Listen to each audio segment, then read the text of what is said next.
Kama mnavyojua leo ni siku ya kikao cha wanafunzi wa kike na wa kiume. Hapa tumekaa wa kiume tu.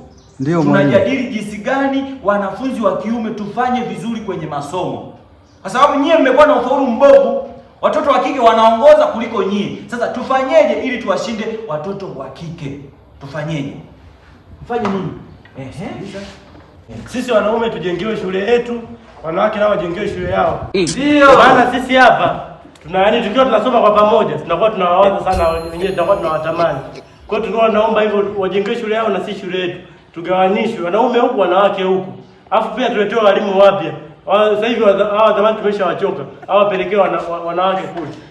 Wananuka mikojo. Nanuka mikojo. Watoto wa kike wananuka mikojo. Wananuka mikojo wa kike. Haya. Tunashindwa kujisomea vizuri. Naomba unipigie makofi.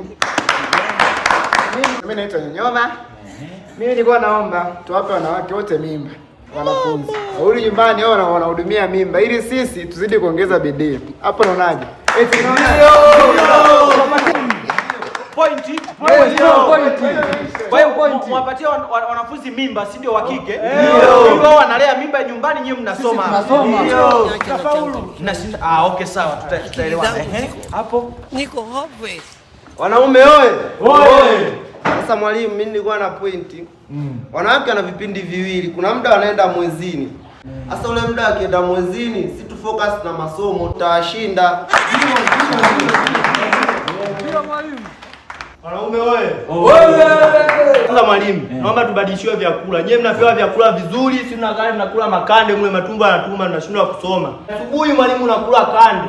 Asubuhi nyewe huku mnakula mapilau, manyama. Alafu nyewe na nyewe mfukuzwe kazi tuwashtaki. Sisi.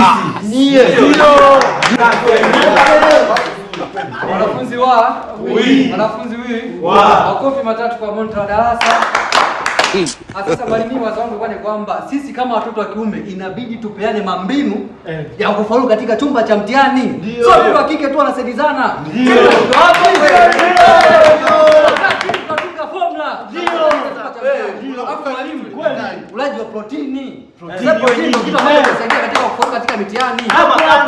Asubuhi tunakula nyama, ikiwezekana mchana maziwa, jioni tutakula pilau. Mwalimu. Na mayai tunampa Wanaume oye. Lengo ni sisi tuongoze hapa darasani, si ndio? Ndio.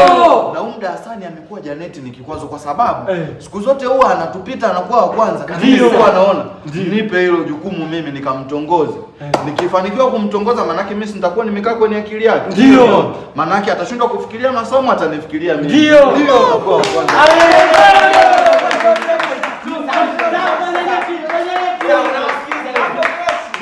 Nimeelewa. Kwa hiyo hizo ndio point ambazo mnasema mkizizingatia hizo mnafaulu na kuwashinda wanawake.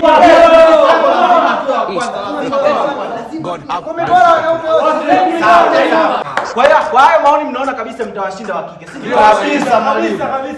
Sasa tuende pale ofisini pia tukawaeleze wakina Mwalimu Senene kwamba ili tuwamshinde Jaki lazima tumtongoze ili afocus kwenye masomo yetu. Nyie mmesema mwapatie mimba. Ulisema tutoe mbinu zetu mwalimu. Sasa hizo mbinu za kijinga hazina akili, hazina chochote. Twende kule. Mwalimu. Unanilisha. Takurukia mimi na mwalimu na twende kule. Leta ujinga hapa, hawezi kijinga. Mwalimu Senene wanatutaka kingono hao.